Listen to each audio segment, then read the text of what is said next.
Hey, this is Dustin, and today I'm back with a review of Sunday River in Newry, Maine. Sunday River has a vertical drop of 2,340 feet, with a base elevation of 800 feet and a highest elevation of 3,140.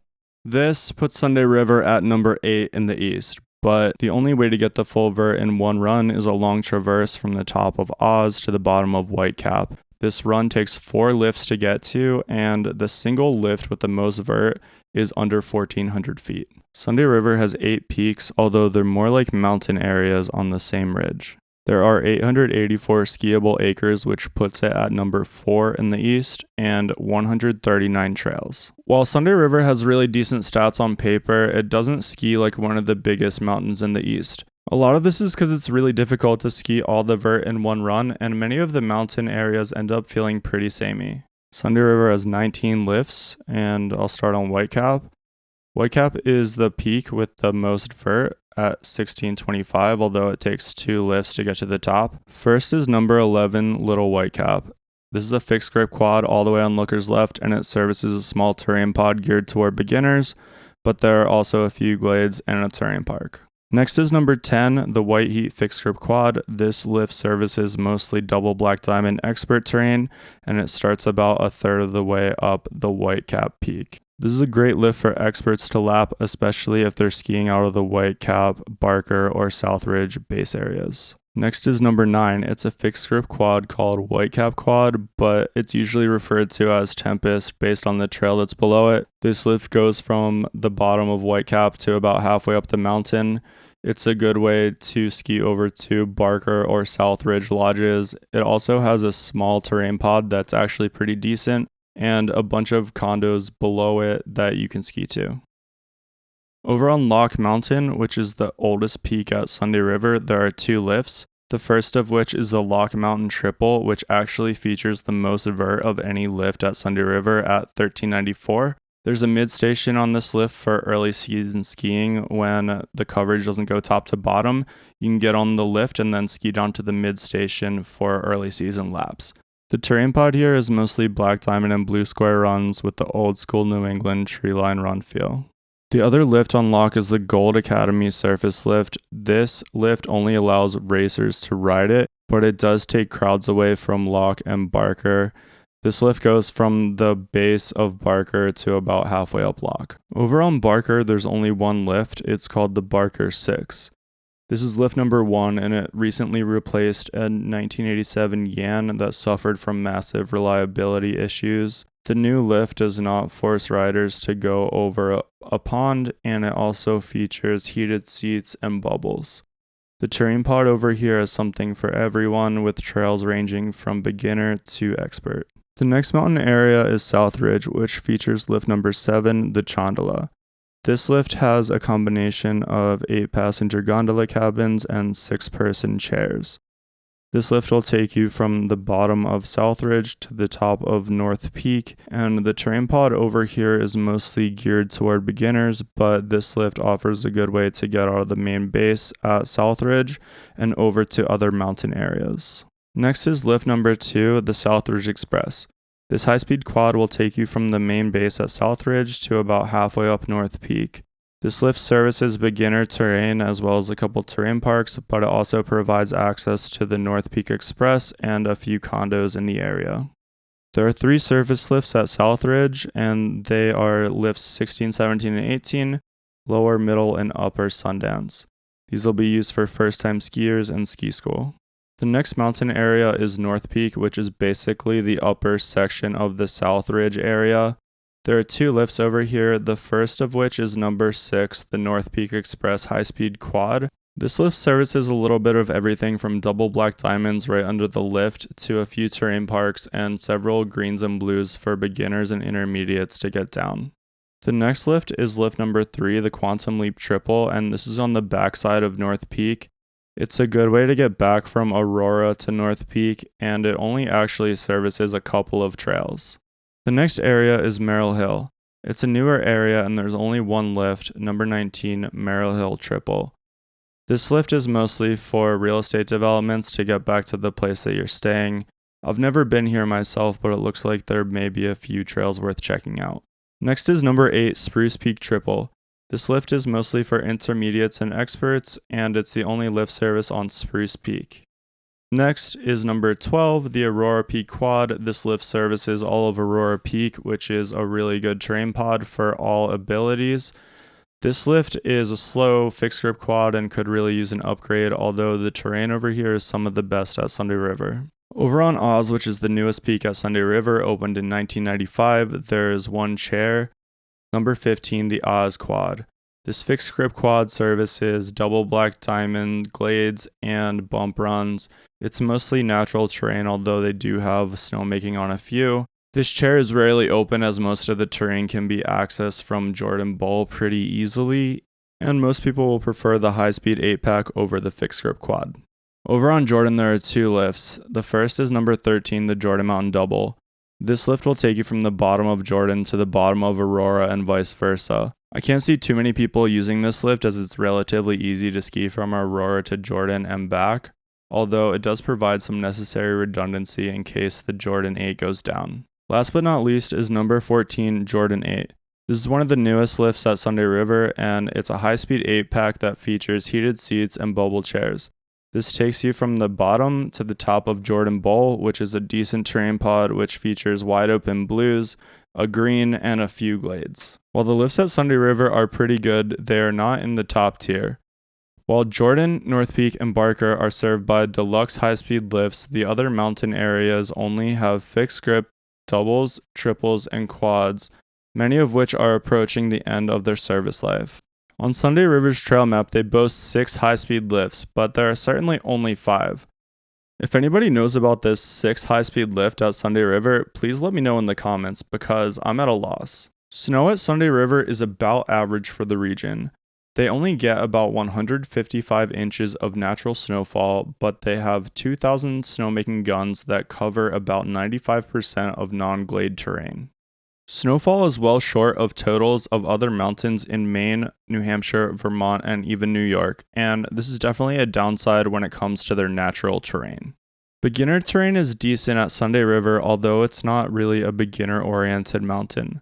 Most of the beginner terrain is concentrated in the South Ridge area, although there are decent options in the Jordan, Aurora, Barker, and Whitecap areas.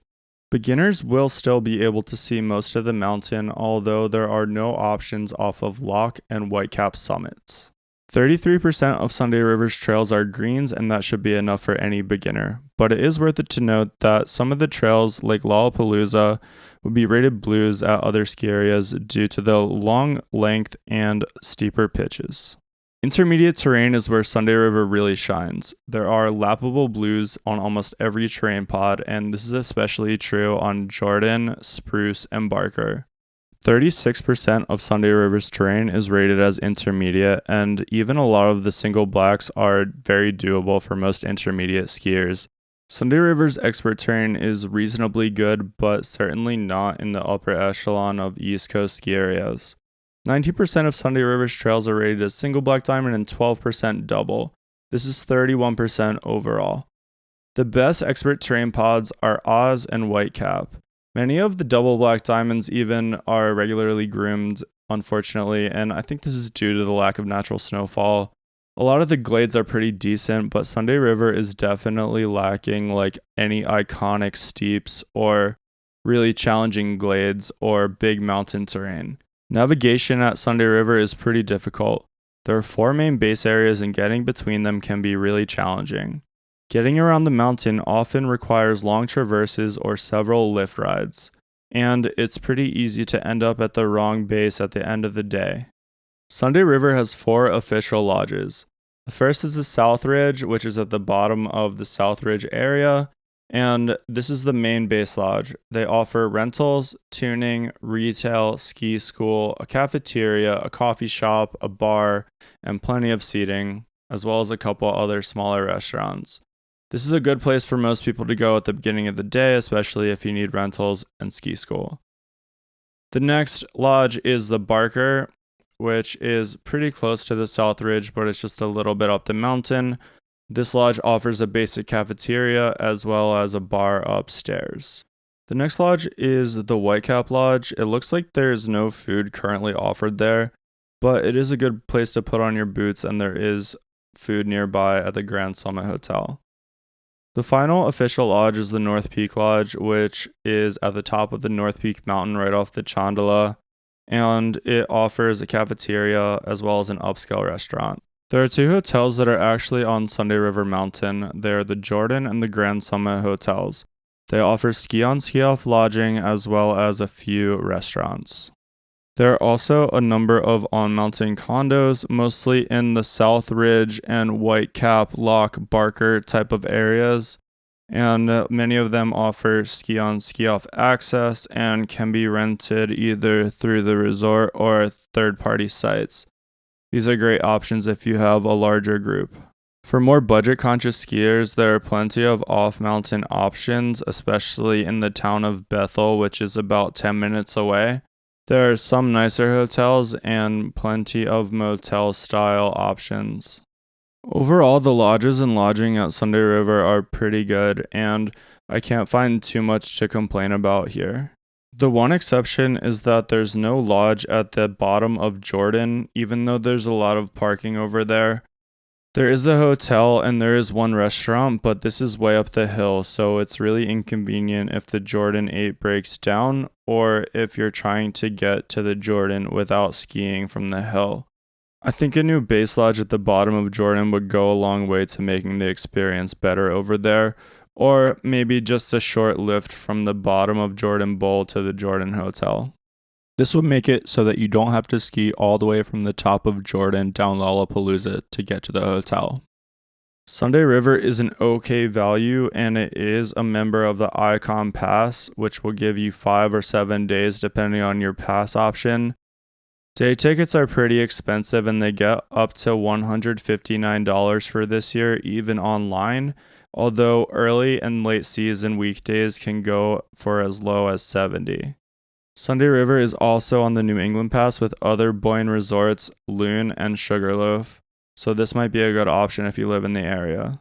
The location is decent. It's not as far as some of the most remote mountains on the East Coast, and especially from Boston at 3 hours, it's not too far. But there are many closer mountains to a lot of major cities. It's 6 hours and 20 minutes from New York and 7.5 hours from Philadelphia. Before I get into future expansions, I will give Sunday River an official rating. This rating is only relative to other ski areas in the eastern United States.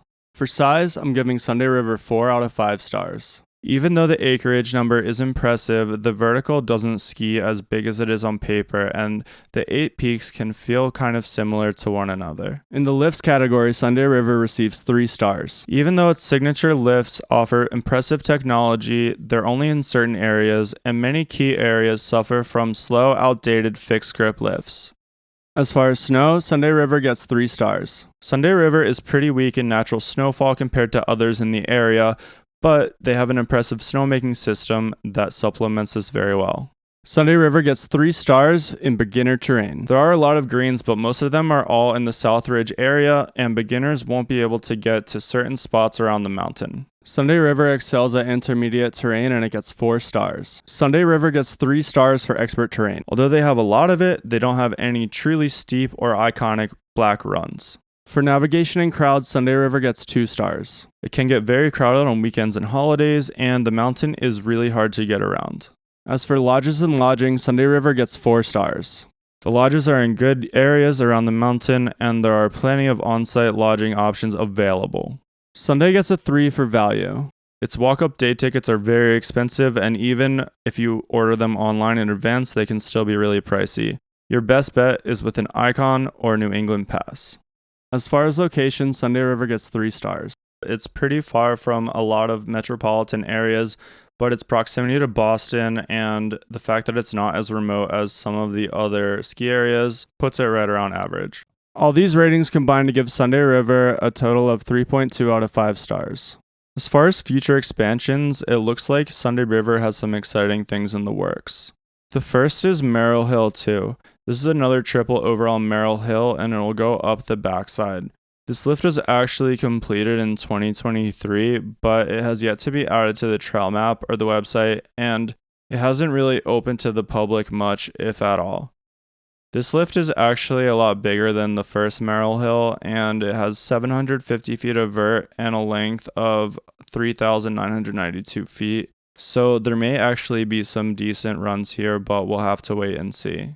The next big ski upgrades will be 2 new lifts, and I think these will be for 2 of the lifts that are in most need of replacement. The first is Tempest, and there are no details about what type of lift this will be replaced with, but I imagine it will probably be a high-speed quad or a 6-pack. This will add some much-needed capacity out of the Whitecap base and will allow easier access to Barker and South Ridge and the rest of the mountain if you're entering from Whitecap. The next lift to be replaced is Aurora, and this makes total sense. This is a key lift to get from North Peak to Jordan and from Jordan to South Ridge. So it makes sense for this to be replaced with a high-speed quad or a 6-pack, especially with the recent emphasis on Jordan with the new 8-pack, the updated hotel, and a potential expansion even further over to that side. The next updates are even further in the future. Sunday River is categorizing them as long-term. So these will be replacements for the North Peak and South Ridge lifts. So these are the 2 detachable quads over on North Peak, South Ridge area. These are probably just life cycle replacements as both of these lifts were made in the 90s. I don't think there's a huge need for more capacity in this area as both of these lifts are redundant with the Chandala, but we'll see. We very well may see a 6-pack, although I don't know if these trails could handle many more people on them. The last item in the long-term plan is something called the Western Reserve, and this would be actually a big terrain expansion beyond Jordan Bowl to Looker's Right. This makes a lot of sense with the new Jordan 8 that was just added a few years ago. This lift would be able to get people up and over to the new Western Reserve terrain. There aren't a lot of details out there yet, but Boyne Resort CEO Stephen Kircher did say that the Western Reserve would have similar terrain to that in Jordan Bowl, and there are 3 peaks over there that are able to be developed. So this is way in the future, but there is a potential to double Sunday River in size with this new expansion, and I imagine it would take place over the course of several years. This would put Sunday River on the map in a way that it is not now, and it would put it on par with the size of the largest ski areas in the east. Sunday River already owns the land that's over here, and they have water rights for the water in the area, so this takes care of most of the hurdles that many ski areas see when they're trying to expand onto Forest Service land or state-owned land or anything like that. Sunday River wouldn't have to lease it, and all of the environmental studies go much more smoothly when the land is owned rather than leased. So the only obstacles to this Western Reserve expansion are capital and if Sunday River wants to bite off this large project. If nothing changes and everything stays the same, I would expect to see groundbreaking on this in the next decade and maybe completed in the next 20, 30 years or something like that. Thank you so much for watching my video, and I really hope you can get out to ski Sunday River soon.